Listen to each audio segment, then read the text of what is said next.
She's too strong for you, Dad. But Sean will continue walking her, of course. And there's Tootsie. You know how sensitive she is. A fellow dog owner has asked for help. It's not the boy's fault he's facing adversity. Edna, you can't possibly think this is a good idea. Edna, 2 days. Look at that trusting face, that waggy tail.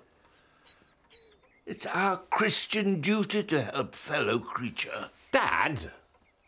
No, Sandy's right. A warm bed and a dish of food, it's the least we can do.